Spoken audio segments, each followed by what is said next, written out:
cold night.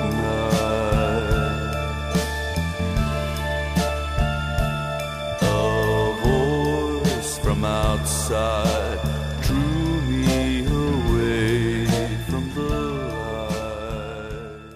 Hey y'all, everybody. Welcome to another episode of Film Seizure. I'm Jason Oliver. And I'm Jeff Arbuckle. You went a little southern there. I went a little southern. Yeah, I was like, I don't know where that came from. What's going on there? I don't know. I think maybe subconsciously I was trying to put on an Italian accent and it went full southern. I don't know. You watch an Italian movie, the accents are all over the place. Right. But yes, welcome to another episode of all the podcasts of the horror. Or also known as Film Seizure. Also known as Film Seizure. Yeah, Yep. it was released as Film Seizure in some areas of the world. Yes, alternate titles. Yeah. Yeah. So what did we watch today? We watched Sergio Martino's 1971, 72? 72, yeah-ish, Giallo, Yeah. All the Colors of the Dark. Yes. And so And I this say Giallo just because it's got some elements that you don't generally get in a Giallo. right. Right. It's yeah. No, well I'm sure we'll talk about that. Certainly. Because I think this is kind of sold as Giallo. Yeah, oh, certainly. So it's not exactly. I mean, I think people who are Giallo fans are kind of like going for it with that in mind. I think most people consider this a Giallo, and I think ultimately it is. And we could talk about that later as well, with kind of how things wrap up in the conclusion. Yeah. But it's sort of got like a supernatural feel to it.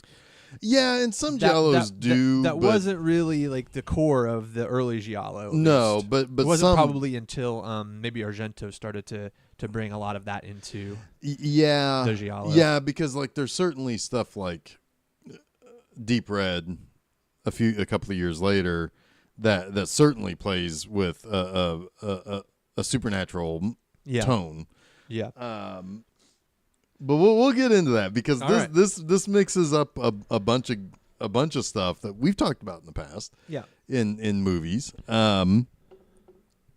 So this was released recently by Severin. And Severin, this was one of their end of year releases last year. Yeah, it was one of their Black Friday. Right. Release, and because they partnered it with a documentary about Giallo.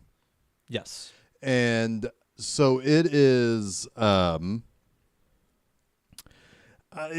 definitely it's definitely geared with that in mind. Oh, sure. And I think Martino probably mostly did Giallo, straight Giallo. Yeah. Oh, yeah. I mean, I think maybe he made his name initially with Case of the Scorpion's Tail, which he made right before this. Right. Then he made this, All the Colors of the Dark. Then he made Your Vice. Or maybe he did Your Vice is a Locked Room and Only I Have the Keys the same year as All the Colors of the Dark. Something like that. So give us that name. Give us that title again. Your Vice is a Locked Room and Only I Have the Key. That just rolls right off the tongue. Yeah, right? Yeah. It's like, but that's not a great Giallo title, though. It's like they all have these very weird kind of descriptive titles. Right. Yeah, which I think are really cool. You don't see that anymore. Right. And, well, I mean, like, yeah, because if we think about, like, the bird with crystal plumage. Yeah. And when you hear that title, it's like, huh? Yeah. Because it seems like that is like the name of a diamond or something, you know. Well, that's what that's what I like about those the Italian thrillers, the early Giallos especially, is because it's almost like the title is a clue to what's going to be revealed in the movie. Right, because so part of the fun is figuring out how the title works into the plot. Right. Yeah. Yeah, because then like right, because like the bird with crystal plumage, I mean, that was like a massively important thing that you can look out a window and see to give the clue to who's the murderer. Yeah. And so Case of the Scorpion Tail is the exact same thing. Right. It's like that the Scorpion Tail means something. Right. Yeah. So, but this I think is just kind of a cool title. Yeah, it is. And I know it kind of is one of those sort of abstract titles that lends itself to how this movie sort of presents itself. This it's movie a lot is very of dream surreal. logic and surreal. Yeah. Is the word for sure. So this movie has a very interesting beginning. Yeah. So for one, the first thing you see is you just see this calm lakeside Yep. shot. You got some trees, you got some It's stuff. very serene. It's very serene. You got some credits. The credits are nice and normal. The music is pretty Italian. Yeah, but it's also very almost romantic. Yeah. And then it just throws you right into the weird. I got a list of what we saw at the beginning. Yeah. We got an old lady wind-up doll, which never was seen again. I don't know what that was. She had like fucked up teeth, and she walked around like a wind-up doll. And then at some point she fell over. Yeah. You got a pregnant lady with an afro, Yeah. and I thought, is this lady black? No, she is not. She's not? No, she's just Mediterranean, Oh, okay. because that's our lead actress's mother, as we find out. That is supposed to be the lead actress's mother? Well, who is in the bed? Who gets... Her. Oh, yeah. All right. Yeah. All right. It is her. You got some eyeballs, some close-up of eyes, Yeah. some blue, very blue eyes, very off-putting blue eyes. Mm-hmm. You got Dead Babe, our lead actress. Yeah. Okay. And then you got some stabby action. And it's like, what the fuck am I looking at? And pregnant mom is rubbing her pregnant belly with blood. With stabby blood. Stabby blood. Yeah. Yep. Yeah. So it's like, man, what is going on And here? and it's like there's like a crazy like I don't know, like doll-faced man in a wig also. Yeah, he's got like a wig on, and he almost looks like a I think he's meant to be the obstetrician or something. Yeah, he looks like sort of like when you wore wigs to court, right? Oh, and painted your face. Like what is that? Paint your face white. What a bear? I can't rescue you. I'm sorry. A barred You're ward. trying to rescue me, and I can't rescue you. A barred ward. A barred ward. Yeah. Yeah. Anyway, it's Barrister. Barrister. Yeah. Yeah. It's very, very creepy opening, and it's all like this is her nightmare, is what you're seeing. And it's And ours too. and it's a recurring nightmare. Yeah, that and she's it's having. so weird. Yeah. Although we only see the doll lady yeah. once and the barrister We only once. see that specific version Right. of the nightmare once. Yeah. We see a lot of her dead in the bed throughout the. Yeah. But and getting attacked. yeah, so this girl wakes up from this nightmare, and who's the lead actress? Edwidge Finnick. Finnick. Edwig Finnick, I believe, is how you pronounce her name. Yes. And she's in a lot of Yes. European horror movies. Yes. She's kind of the later Barbara Steele, is what I would classify her as. When Barbara Steele kind of gave it up in the late 60s. This lady probably came along. But anyway, so she's a little shaken up by this. Yeah. So she gets up and she's wearing her nightgown or whatever, pajama shirt really is all it is. And then you realize she's standing in the shower and she starts taking a shower with her clothes on. So that should tell you where we're at. Yeah. Yeah. It also informs her husband, who comes home to where he's at. Right. It's like, In we're this- having, here we're we go having again. another one of those days. Yeah, huh? here we go again. Yep. Uh, Yeah. He gives her that look like, I'm surprised, but not really, and disappointed. Yeah. Yeah. yeah. So she is mentally infirm. And she is constantly seeing this blue-eyed man with this dagger, or the guy who had the dagger in her dream. Yeah. He has a dagger. That's where the stabby comes in. And it looks like the dagger that she thinks killed her mom. Yes. Right. Like, I mean, there's something. There's with this something there, dagger. too, yeah. That is. She witnessed her mom's When she was murder 7. when she was 7. And, Right. And she's had these recurring nightmares ever since, but they seem to have been triggered more recently by the fact that she was in a car accident with her boyfriend, played by George Hilton. Yeah, I guess George Hilton was never her husband. No, they were never married. People assume they're husband and wife, but they're not. They're not. But that was not that either one was against the idea. It's just that the lady wanted to get well, I think is what she said to her doctor or something. She wasn't mentally or emotionally prepared. Right. Which is fair. But she lost her baby in the car accident that her boyfriend was driving, and she was in the car, and they hit a tree. She lost her baby. So she's had this mental trauma from when she was a childhood that seems to have been re-triggered by the loss of her child and this car accident. Because I forgot about that. That's when they start having problems. That is mentioned a couple of times, and then thrown out the window. You see it actually right after her nightmare. You see her nightmare, and then you see the car accident, and then she wakes up. Yes. Yep.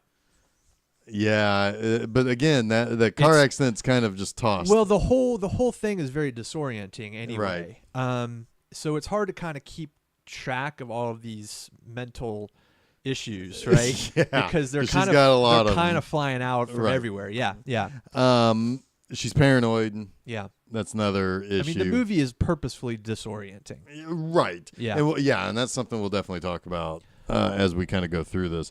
So really the main thrust of this movie is that there's this really okay. You talked about the triangle that this movie kind of exists in, where you have her boyfriend who is more medical minded. I don't think he's an actual doctor. No, I don't think he is. But he is more reliant on the physical health. He feels like everything that's wrong with her could be solved with vitamins.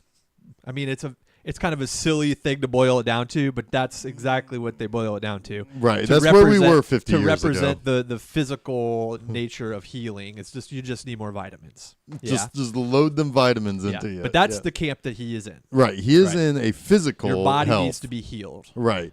She is in a mental health corner where she goes to see this guy who seemingly is a very good psychiatrist. Right. He seems to care a lot about what she's going and through. Her sister is the one who takes her to this psychiatrist. Right. But we learn that there's a third element, a spiritual element. Yeah, mystical maybe, yes. Yes, and it's actually physically represented. So the movie begins, the guy finds his girlfriend in the shower, and he puts her to bed. And he's like, I will stay. He travels a lot for Gives work. her vitamins first. Right, which looks like those Paz egg coloring tablets. Yep. And anyway. It probably was.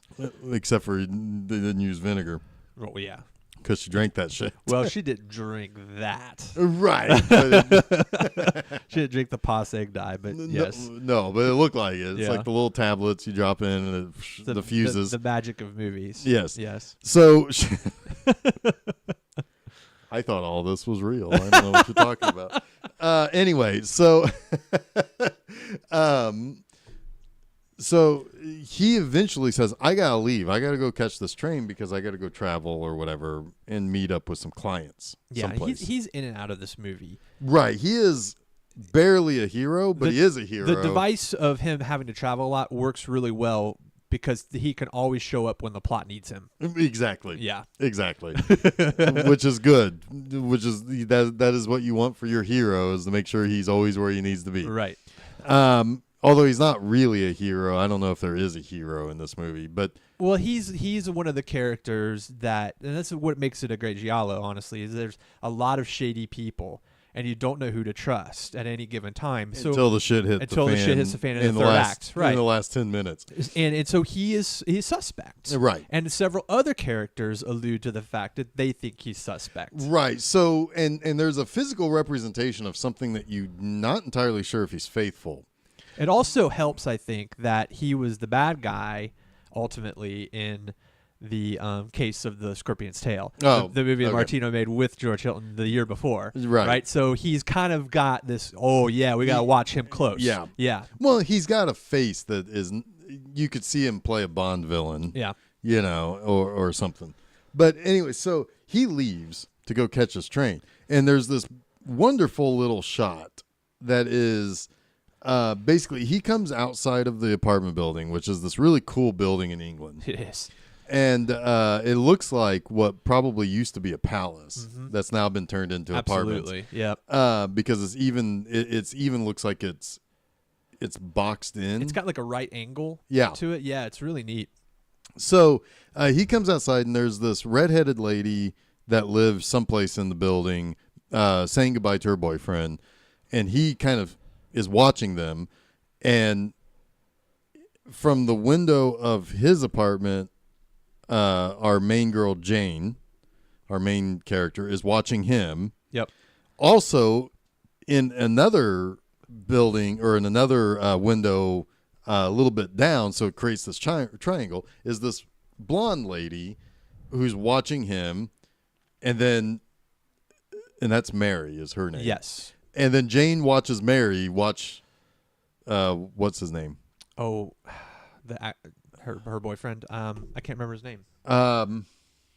It's a plain name. Richard. Yeah. So you've got this triangle of people, and it's like, so you're given a little bit of thought that, well, maybe he's not faithful, and maybe that's why he's gone so much. But then, no, we're setting up that triangle of the mental, the physical, and the spiritual health. Absolutely. Of a person, of a full person, if you will. So we find out that also we got the sister of the Barbara. Yeah. Barbara's the sister of Jane's, and like it seems like she is kind of flirty with Richard. Yes. And he's not really flirty back, but he says complimentary things to her. I don't think it's flirty. And she seems to also be in the camp of the psychological, because she's the one who makes the appointment for Jane with Dr. Burton. Right. These names, I don't know how I'm remembering these names. I had some Hellboy cinnamon whiskey while we were watching this. Giving you like devil powers. Well, that's important. Yeah. As it turns out. As it does turn out, it is important. So Mary, I got these names. So Mary becomes friends with Jane. Come to find out that she's just an ancillary tenant in this really cool palatial apartment building. She just seemed to have just moved in to this apartment. Yeah, so they strike up a friendship. She explains, so Jane explains to Mary, it's like, I have these terrible nightmares. This guy follows me around. She's been followed physically in the physical world, or at least we think it's the physical world. I have no reason to believe it's not later on in the movie. But she gets followed by the blue-eyed man that's in her nightmares. She tells Mary about it, and Mary's like, oh, I had it much worse than you. Oh, fuck you, lady. I love immediately. She's like, it's like, you don't even know what pain is. Yeah, it's like, you don't know shit, dummy. And then she's like, but all it took for me to be cured of all of my troubles was essentially a black mass, is what she says. She has a more fancy Latin name for it, but then it basically is back. No, she says you got to go see a a Sabbat.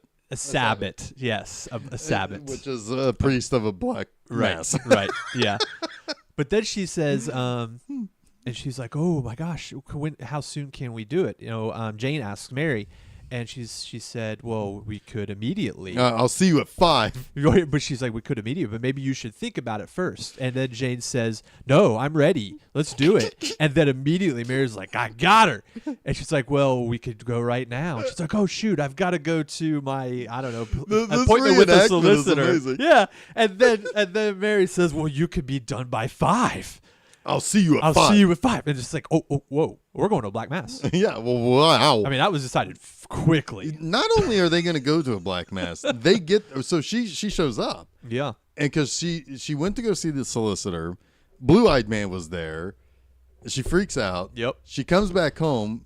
Mary's like tapping her watch. It's like, the fuck you been? Yeah, devil waits for no woman. Yeah, this isn't the cinema where you can just show up anytime you want. Exactly what she says. Yes, so good. You can't do that shit at Flick's Brew House or Alamo Draft House. I know no. that. Fuck no. You got to show up on time. Be there on time. Yeah. Oh, I hate those people. Yeah. If I'm going to be late, I'm just not going to go in. Right. Yeah. I mean, That's not going to happen. But Especially when it's a black mass. yeah, you can't do that. So she's like, yeah, we got to go, fucker, you dumb bitch. Like, everybody talks down to Jane. To Jane. Yeah. It seems like they treat her like a child. Oh, absolutely. Really, that's what it is. Absolutely. Everybody basically, except for the doctor, what do they call that? Infanticizer. Yes. Because Mary certainly talks down to Jane. Her sister seems to think, I know what's best for you. Yeah. The boyfriend's not that bad at it. He's amazingly patient. Yes, he is. He does have one moment early in the movie where he says to her, just like, you know that I lost a child too. And he gets like kind of like, oh yeah, like trying to shift the victim, from her to him. Yeah, although I think if you change the delivery of that exact line, yeah, it's empathetic. Yeah, I think it's meant to play that way. Yeah, but it gets lost in translation. You lose something in the dubbing too. Right. Yeah, for sure. But then you also find out that he was the one who was driving the car, and then you start to you do feel badly for him. Yes, because he has taken on some of the blame. And her sister blames him. He's probably living with a lot of guilt. Yeah, and I think at one point her sister blames him. Yes, she does. That's when you find out that he was driving. Yeah, right. Yeah. Yeah, because like it's one of those she scenes. She kind of throws it in his face. Yeah. It's like, well, you're the one driving. You're the one who caused all of this trauma. Exactly. This is all because of you. Right. Yeah. Yep. Which is kind of shitty. It's a real shitty thing to do. Doesn't matter. We find out that Barbara's a bitch anyway. Oh yeah. A hot, sexy bitch. Hot, sexy bitch. That's the great thing about these Italian movies. Like your main stars are hot. Yeah.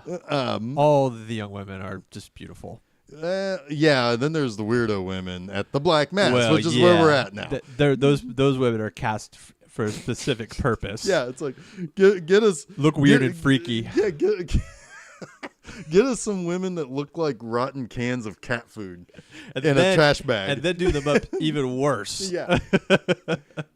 And make them not wear any clothes. Oh, yes. So speaking of clothing, so they get to the Black Mass. Yeah. It's not just that they're going to a Black Mass. They're in ceremonial garb. Yep.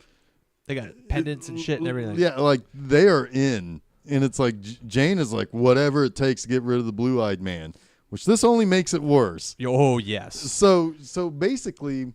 I mean, they sacrifice a dog. Yes. They drink the blood. They make her drink the blood of the dog. No. Yeah. Well, okay, but they also make her drink more through the mouth of evil Peter, her tool. Right. He drinks it and he like kisses her with the bloody mouth. Ugh. Then they give her the chalice to drink more. Then basically, from what I can tell, she gets gang raped. Yeah. Well, yeah. I mean, okay. Rape, yes, and because she's just like showing up. It's like what? And she seems to be almost immediately like in and out of consciousness. Like she doesn't quite comprehend what's going on. I didn't quite comprehend what's going on. All that fisheye, that POV fisheye stuff. Yeah, really is disorienting. They to have me. the shot of the Sabbat. Right? Yeah. The guy who we said looks like a shitty Peter O'Toole mixed with Hans Gruber or something. Yeah, he's also a little bit of evil George Harrison. Yes. They have the shot where he is on top of her. He comes at the camera, puts himself on top of her, and then while she's looking over the shoulder of him on top of her, she sees him again in that fisheye view coming at her again. Oh, I didn't notice that. You didn't notice that? Oh, my God. It's creepy as all hell. I wouldn't have liked that at all. It's while he's on top of her, he's also still coming at her. Oh, that's weird. So weird and very, very, very skeevy. Oh, the whole thing is skeevy. But that in particular, like, got under my skin. So that got under your skin. Under my skin. Okay. Yeah. I think the Black Sabbath is But that happened during the Black Sabbath. That was Right, like the right. scene in the thing that was the peak of skid crawl for me. The whole thing. Just how gross some of those people were that were forced to, like, she was forced to make out with. And the way they move, they kind of sidestep back and forth. Oh my God. It's like, it's just wrong. It's a satanic line dance. Yeah. Yeah. Oh, they're pretty effective. It's kooky. But then she wakes up in bed. Yeah, After everything this seems happens, cool. everything is like, oh, okay. And then That was just another one of my crazy dreams. And maybe it was. But then she drives out back to where the Black Mass happened. Yeah. And she is just kind of hanging out there or whatever. And then she's like, sees Blue-Eyed Man and evil Peter O'Evil Tool. And then she realizes, oh no, all this was real. Yeah. And now she has to kill her friend Mary. Yes. Because Mary wanted out. Yes. But the only way you get out is by bringing somebody else in, and then you have to die. That seems suspect. This to me, I think, is where this movie doesn't work, is with the Mary storyline. Because it's almost like they wrote it and then wrote the ending later. And then that whole subplot doesn't make a lot more sense anymore. Yeah. You know what I mean? Yeah, I mean, that's fair. It's like, and to me, honestly, the way I kind of feel at the end of the movie, which I won't ruin it yet, but I get the feel that they aren't really devil worshippers at all. Like the whole thing is a way to fuck with Jane and get essentially kill her, right? Because we find out that there's a whole like real reason why Barbara wants Jane out of the picture. You know what I mean? Boy, that's a tough. See, it's where it gets convoluted for me though, because it's like they were wanting to do this to Jane anyway. So why does Mary want out, and why does she have to bring Jane in when actually it's Barbara pulling all the strings anyway? It doesn't make sense. Yeah, but okay, but I mean, first I just of all, pulled like a huge thread off of my shirt. And I was like, yeah, that's kind of, and crumpled it up. And I was like, yeah, that's kind of like what we got all here. The colors of the dark. Yeah, it doesn't really all add up. But I mean, and I've never really heard of a situation where an Italian movie gets convoluted. You know, so so I don't know if I'm buying this. Well, I'm here to critique this. It still, I think the point I'm trying to make is that it is a plot line that's supposed to confuse you, that ultimately kind of dead ends because of how they actually pull the rug out from under you, and that always just bugs me. Yeah. I mean, when the whole thing was just existed to manipulate you, and it doesn't actually make any logical sense. Well, but here's the thing, though. Okay, so maybe it is less a devil worshipping thing, because like there is that scene with the. So okay, basically what ends up happening is that Mary gets terrorized. Not Mary. No, Mary gets killed by Jane. Jane is terrorized by the Blue-Eyed Man. Yes. And he basically is hunting her down. Yeah. And killing anybody who gets in the way, and is basically taking his marching orders from evil Peter O'Toole. Right. Then he is. You find out that her sister was in the cult too. Yeah. And Richard finds that out and kills her, but makes it look like a suicide. Yeah. Good on him. But did he? Well, she was holding the gun. Oh, she was holding the gun? Yeah. Oh, she was the one that was grabbing. She grabbed the gun. That wasn't clear to me. Okay. She opens because right. she's basically trying to woo him, drop his guard, and then kill him. Okay. So she's grabbing the gun, one grabbing and he takes her hand and pulls the trigger. All right. So her prints are on the gun. Yeah. That makes a lot more sense now. Okay. Right, because that's how they basically wrote off the fact that he ultimately murdered her. Right. But he saw what was going on, and he knew that he was probably going to be a target. Right. And then you find out that the police have been on to this cult for a while, right? And then they find out that that Jane and Barbara's mom had left a huge inheritance for them when they turned a certain age, and Barbara was keeping that from Jane because Barbara wanted all of the money. She didn't want to share it. But here's the thing, though. I believe. So she needed Jane out of the picture. No, but wait, back up for a second. That inheritance. Yeah. Everybody following at home here? It's there you go. Italian horror, man. This is a new thing to me. Okay, so back up a second. I'm going to try and unravel this. Okay, back this up a sec. So the police said, as it turns out, the man who killed your mother left you an inheritance. No, it was not the man. Yeah, the man who killed. Yeah, then he was found dead in Australia, which sent the solicitor into action. Huh. Yeah. Huh. Yeah. It was the death of the guy who killed their mom. Weird. That triggered the inheritance. Okay. All right, that's fucking weird. Ain't it? Yeah. I don't know, man. Italy. But then it's like, if Barbara wants Jane out of the way, why? Because it's Italian is the only reason I could come up with the reason why she makes killing Jane so fucking complicated. But I also think this is a real cult. Could be. I mean, maybe it is. But also, Blue-Eyed Man just kind of shows up wherever she is. It's like he's like seriously supernatural. So, like, what are they ultimately, though? Yeah, they want her in the cult, it seems. But then she doesn't want in the cult. So then they're like, well, we got to kill you. You can't renounce Satan. That's not going to happen. If you renounce Satan, we're going to kill you before you can, right? So, okay, that's what that's probably what Barbara wants. But they also still want her in the cult. So how does this work out for Barbara? And also, Barbara is in love with Richard, but she's also, it's very heavily implied that she's with the crazy Peter O'Toole devil guy. Oh, yeah, because at the end, he tries to kill Richard for killing his lady, Barbara. And I was afraid that we wouldn't have anything to talk about here. Because this seemingly is relatively straightforward and surreal, but so it's kind of straightforward and surreal. Those are straightforward and surreal. And no, those are both oxymorons. Yes. So the movie happens. That's what I meant by straightforward. It's surreal, which makes it hard to talk about because everything seems to become disjointed. What's interesting though is I think everything that you see happen in the movie happens, except for her nightmare at the beginning.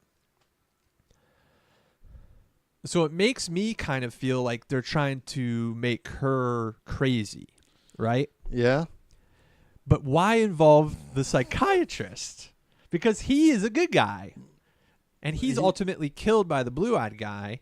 For getting in the way. But Barbara got him in the way in the first place because she's the one that made the appointment for for Jane. She's got that's her cover story.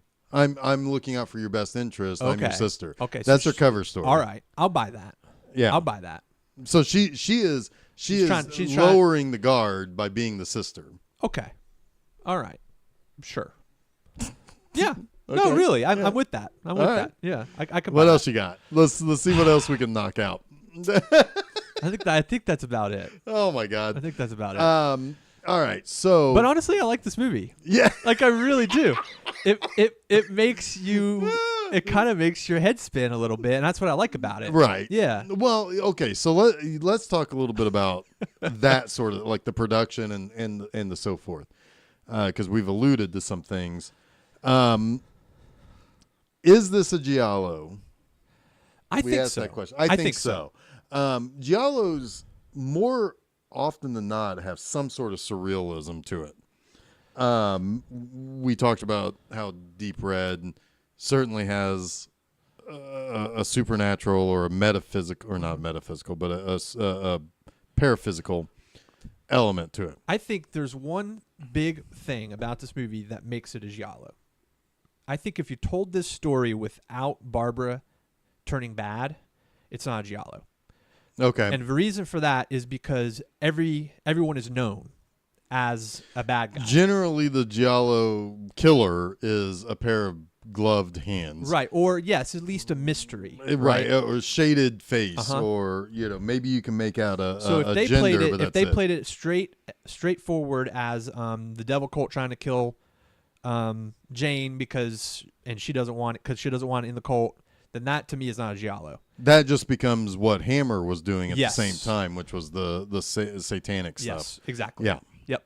But it's also kind of commenting on that as well, Yeah. and putting that kind of story in with a Giallo twist. Which is they're just a bunch of con people. Yeah. Right. Which is But- kind of what I like about the idea that they don't worship the devil at all. They just use that to forward their kind of crazy schemes. So in other words, evangelical. Yeah. Evangelis. The evangelical. Right, like a televangelist Yeah. for sure. Yeah. It's like, It's yeah. like maybe they believe it, sort of, kind of, but really they're just criminals. Right. Really, they Yeah. want your money so they can get a private It's jet. all a con. Yeah. Yeah. I mean, I half expect Mary to show up alive, right? Right. Yeah. Right. Yeah, like it was all a special effect. But because they even said that she was a former actress Yeah. who they thought died years ago, turned up under this alias or took on this alias. So she's also taking on a role. Yeah. And but then they confirmed her death by finding a bunch of dead bodies in the basement of the worship. Which again place. makes me think that this whole thing was staged and they hired her to play that role to lure Jane in, and then they killed her because she was a witness. Well, you could take it. I mean, I'm not poo-pooing that idea. Right. I'm just saying that's another way that some people could look at this movie, which again is Giallo. It's like is the supernatural stuff really supernatural? Yeah. And ultimately, really, there's nothing supernatural in this movie. It's some people. I still say that the blue-eyed man is surprisingly. He just shows up places somehow. Yeah. Because as soon as she showed up, you could explain that stuff away, but yeah. But okay, ultimately it's Barbara telling him.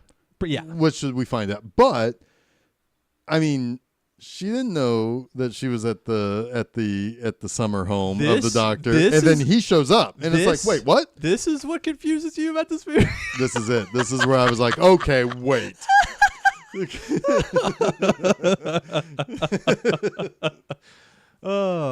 You would think if someone listening to this podcast would think that we hated this movie. No, or if at we'd least that I hated- hated this movie, but I really like this movie. It's a well-made it's movie. very well made. It's a very tightly made movie.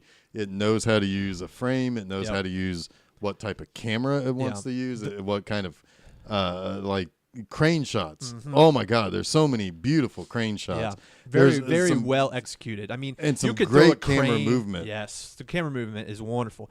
Anybody could get a crane, right? Yeah. But not anyone can shoot really effective shots with a crane, and Martino Right. shoots the fucking shit out of this movie. Right. Yep. So, I mean, we like this movie a lot, but we've got questions. No, but so like the Giallo element, it qualifies. Although I will still say that kind of like Suspiria. Well, maybe. Yeah, I guess, or Deep Red, where there is seemingly a paranormal element Yeah. that may or may not be actual. Yeah. But it's, the fucking thing that come busting out of the goddamn closet in Deep Red was moving on its own. So I don't know what that is. But and then Blue Eyed Man shows up. Did you know that? Getting back to that in Deep Red, that everybody told Argento to cut that. They're like, no. You cannot put that in. It's like this is ridiculous. They all fought him. His dad, who was the producer, I think, at the studio, nobody wanted it. I mean, he insisted. And I think, if I'm not mistaken, they got I forget. It's a famous puppet master who did some puppet work, special effects work on some pretty famous U.S. films that he got. Oh, E.T. The guy who created E.T. Oh, wow. is the one who did the puppet effect for that. Yeah. Isn't that amazing? But yeah, anyway, that's just a fun little thing I learned. Oh, my God. Anyway, but still, it's like there is seemingly an element of supernatural behavior. Sure. And you can I guess it really kind of depends on how. Maybe it depends on your own personal view of the world, Sure. whether or not something is truly that is the work of the devil or whatever, or it's just Barbara calling people up and saying, "Hey, she's going to be here," Right. you know. Or I suspect she will be here because again, that very fucking night that he drops her off at the summer home, there's Blue-Eyed Man. He's right there. He's right there. So it's like Barbara wouldn't have known She until the wouldn't have next known day. that. Yeah, she didn't sure. know until the next day. But And he was already there. yeah. So he's He's supernatural. the devil teleporter. Yeah. Yeah. Yeah. Sure. Yeah. Anyway.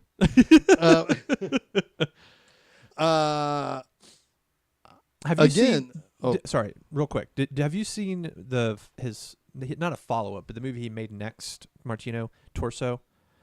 No, but I know of it. I have not seen it yet either. I have it. I'm gonna watch it soon. I wanted to watch it before we talked about this, but I didn't get a chance. I think that's the one that he's the most famous for. I want to say Torso. I've heard of, definitely. Yeah. And hell, maybe I have seen. That's something else I was going to talk about towards the end of this episode. Anyway, I may have seen parts of it. Yeah. There are a lot of Italian movies I have seen parts of. Yeah.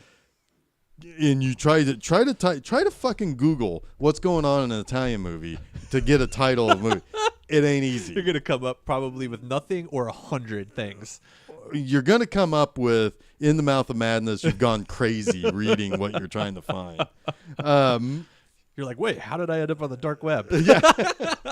How do I end up buying plutonium? Holy shit. You wake up, it's under your bed, like in fucking Back to the Future. Yeah. The Blue-Eyed Man shows up with my plutonium. It's like, whoa. But what I was going to say is another hallmark of Giallo, of Italian, like highbrow Italian filmmakers, particularly in horror, is the color. There's color out the wing-wang here. Oh, yeah.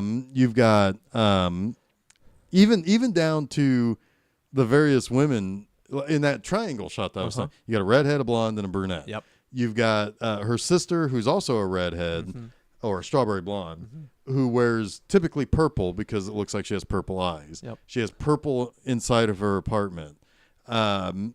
That last scene that she's in when Richard is there, there's a flashing green light, which I'm going to assume, if we look back, green is probably some sort of element tied to the devil along with blue. Yeah, sure. Because at one point Mary's wearing green when she's talking and when she's telling her, it's like, well, your problems ain't shit. Here's what I did. I'll pick you up at 5. We're going to a black mass. Ladies' night. Yeah. She was wearing green in that scene. It's like I'm always very conscious of the colors in an Italian movie because they typically mean something or they're assigned to something. Yep. And I believe there are several times in which Jane is wearing red. So yeah, there seems to be a lot of color assignment, which is something obviously Argento is best known for, but I think that's just an Italian thing. I mean, Giallo itself means yellow, you know? I mean, so I think it just sort of, it is in the Italian filmmaking psyche. Right. Yep. So, you want to talk about the music? You're a music guy. Sure. I mean, I like it. I mean, I don't even know who composed this. I'll have to look it up. Yeah, I mean, the Severin release comes with the soundtrack. I think does it come with the full All Colors of the Dark soundtrack, or does it come with a sampler of just Italian Giallo themes? That's a good question. I think it's Giallo themes. Music is by Bruno Nicolai, which if I click on his name, I'm sure I'll see a trillion fucking spaghetti westerns and Giallos, and yep, sure do. Hey, he also scored Caligula for Tinto Brass. That's interesting. Oh, there you go. That's where evil Peter O'Toole came from. Yeah. It's the original motion picture soundtrack composed by Bruno Nicolai. Cool. It's good. It's a good soundtrack. He did a bunch of Jess Franco scores.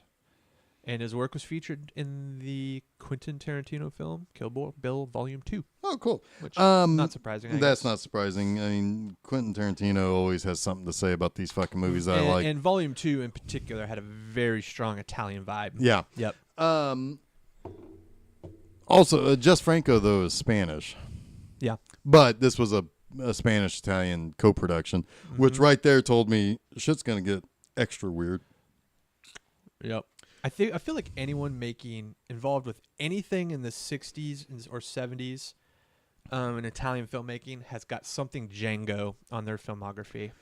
Yeah. I mean, that's a given. Yeah. My copy was a limited edition of 2500 that came with the bonus soundtrack. Yes. Yeah, how about that? Anyway, Susan Scott, was that her sister? Yes. Yeah. Yeah, I mean, this movie is, most of it we are seeing directly from the perspective of Jane. And I think that really, really helps this movie. I don't know if there's hardly, is there any scene other than when the two scenes that Richard and Barbara are together? I think every other scene Jane is in. Jane is in. Yeah, Yeah. I think you're right. Yeah, the only other scenes would be scenes with Barbara and Richard. Yeah, because there's only really one scene where Barbara and Jane are together, and that's near the very beginning when they're driving to someplace. Driving to the psychiatrist. Yeah. Yeah. Yeah, she does. She carries the movie. She's very believable. Yeah. I mean, she has a look in her eye that's very, I don't believe what I'm seeing, but not like in a shocked way. Just she doesn't know if what she's seeing is real, and she has to play off that. Which, I mean, this whole script probably read like, and weird thing happens, react to it. Yeah, right. Look shocked, look terrified, look dismayed. Yeah. Yeah. But she does all those things well. Yeah, she does. Edwig, she was in a movie, according to the back of this, Strip Nude for Your Killer. Oh yeah, that's another Giallo. Yeah. I forget who directed that one. That is an enticing title. Yes. I'm going to have to look into that. So, what else you want to add to this? I just wanted to look up Strip Nude for Your Killer. You might end up on the dark web there. It was written by Sergio. No, wait, it wasn't. Hold on. I'm going to find out. You find out. One thing I was going to say about this is that Andrea Bianchi. And written by Andrea Bianchi and Massimo Felicati. And Bianchi also did, I think, Andrea Bianchi, I think, had something to do with the movie called shit. It's got the lady from Extra in it. Macabre. Is that am I right on that? I don't know, but holy shit. No, that you're thinking of Burial Ground. Well, let's talk a little bit about what we got coming up here in a little while. Yes. I want to say Andrea is a woman director, but I would guess not. It's not. Andrea Bianchi directed Burial Ground. Yeah. No, that is not. Andrea is a male name in Europe. So later we like Italian movies enough, if you haven't noticed, by our utter and total confusion over this movie. We decided we're going to watch a bunch of Italian movies later this summer. Yes. So look out. Yeah. One of which more of the sort of Italian ripoff variety. Well, yeah, the first two that we're going to talk about, one of which is the Burial Ground. That is, I would almost say that's a little bit more in line with the Blind Dead quadrilogy. Yeah. What is it really ripping it off, or is it just ripping off zombie movies, probably just ripping off zombie movies. Eaten Alive is kind of benefiting a little bit from Jonestown. Yeah. And then we've got real rip-offs. Mm-hmm. Robo War Fuck yeah. and Texas Chainsaw Massacre 3. Not that Texas Chainsaw Massacre 3. The actual Texas Chainsaw Massacre 3 was Leatherface, right? That's the one with Matthew McConaughey. No, that's 4. That's the new generation. Oh, that's right. The third one was one that was just called Leatherface. Leatherface. Yeah. Yeah. The Saw's family is what it said on the front of the box. Yeah. It was just a picture of Leatherface. Yeah. Yeah, you're right. Because 2 is the one with Dennis Hopper. Yeah. 2 is honestly the most fun of them all, I think. But yeah, fun. Yeah. I won't weird. Say it's very weird. But yeah, but anyway, this is a straight up Bruno Mattei ripoff. Yes. It's a little bit of a follow up to our Shocking Dark from last year. Right. Because why not? And Robo War. I mean, my God. Who just says, hey, let's combine RoboCop and Predator. Sure. You got my ticket money. They were doing a crossover events long before anyone else. Yeah, it's like Marvel stole from them. Yeah. But anyway, so that's coming later because we just like Italy that much. Yeah, that's exactly why. Yeah, exactly.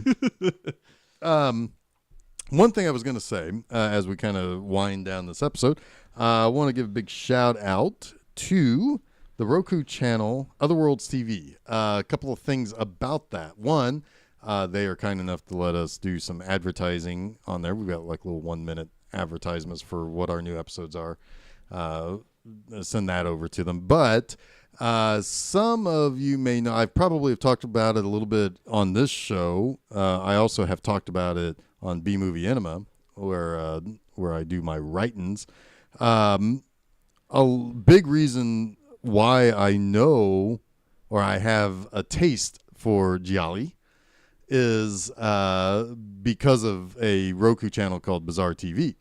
And it was a big reason what got me back into writing at the blog and everything like that, because I would see these weirdo movies and I couldn't tell you what they were. And I'd try to Google and my eyes would bleed, so I had to stop. But I would, and so I got exposed to a lot more various Italian movies. I would not be terribly surprised if I saw bits and pieces of this movie in there, or Torso, or any number of Italian movies made basically from 1970 until 1983, probably. Saw a lot of Lucio Fulci. Mm-hmm. That's when I saw Tenebrae for the first time, which I think is one of my favorites. That's great. Yeah. I mean, not counting Suspiria because that's so far, above, head and shoulders above. But Tenebrae is really, really good.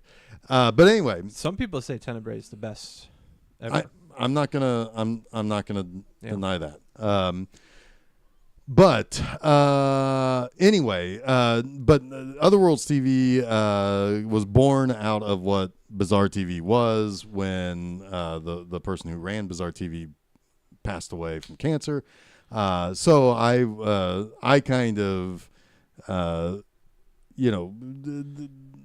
to kind of toot my own horn or anything, I kind of helped with a little bit of the funding to help get Otherworlds TV up and running when the idea came about to create something that was inspired by Bizarre TV, and it's been something that if anybody has a Roku out there, I recommend getting that channel. It's free. It's streaming. It runs 24/7. There's usually a weekly schedule that it follows, but it doesn't show the movies at the same time every day. Lots of kind of obscure type stuff. Sometimes it's a drama. Sometimes it's most of the time it's sci-fi or horror. All of it's public domain stuff. Not all of it is readily available on those Mill Creek box sets or whatever. Additionally, you can also download it on like through Google Play and through Apple Store. You can get a mobile version of it that has all of the movies that have ever been shown on there. Great channel. I just wanted to give a shout out to that. I know, obviously, there are channels like Shudder and other ones that get a lot more attention, but I wanted to kind of personally give a shout out as a thanks for letting us have a little bit of space to show ads and to be able to talk about episodes that we release and everything like that. Yeah, and it's a fun community of folks. Yeah, everybody is there. Everybody there really likes this stuff. Even if, I mean, it's one of those things where maybe they don't like all the movies you like that week, but they're not contentious about your opinion. No, it's yeah. It's really what a community should be, Yeah. and what online communities were supposed to be at the beginning. Yeah. Yeah, sure. There's no shitting on either. Yeah, on everybody. Correct. Else. Yeah. Yes. Cool. Yeah. So for our show, you can always hear us Wednesdays. You can go to SoundCloud, or you can go to our home base at filmseizure.com. You can get episodes of ours on even on YouTube. If that's your preferred method. You can also listen to us on TuneIn, Spotify, Google Play Music Podcasts, or whatever they call that, and iTunes. We're there. We're across the board there. So check us out there. You can always email us at filmseizure@gmail.com. Gmail at filmseizure.com. That's one of our oldest recurring jokes. I think about it every time. Yeah, I know, and I had to stop and think about it before I said it. We've got episodes of Monster Mondays that you can find on Mondays. Oh, yeah. Isn't that something? Oh, wow. Yeah, That's what that means. Yeah. So different monster movie every Monday there. I think we just got done with all the Godzilla movies I was going to talk about. Dang. Talked about 5, including the most recent Godzilla King of the Monsters. We got a couple of Bug movies coming up. We got Squirm and Bug over the next couple of Mondays, so check those out. And then, as I mentioned, my blog bmovieenema.com. That's Friday mornings. You can catch a whole lot of irreverence. It's that pairs really well with your morning coffee, people. it really does. Like, Really? I love it. I love it. Usually Friday mornings, I'm kind of like we're riding this day out. Yep. Riding this week out, right? And it's like we got to get through one more day, and then we have the weekend, and I can start that day with a hot piping mug of black coffee and B-movie enema. and what's usually funny about that is I have to take a shit at some point while drinking that first cup of coffee and reading B-movie enema. Hey, you know what? Oftentimes I'm just taking a shit on the blog too. So yeah. So yeah. It's just all It's kind just of just packaged together. It's it's that triangle of your bodily health, your taste bud health, yes, and your mental and your health. mental health. Yeah. Yeah. and a big poop emoji in the middle. One of those big smiling poop Shit, emojis. now we got to design that. That's got to go on the B-movie enema website. I'll find a way to.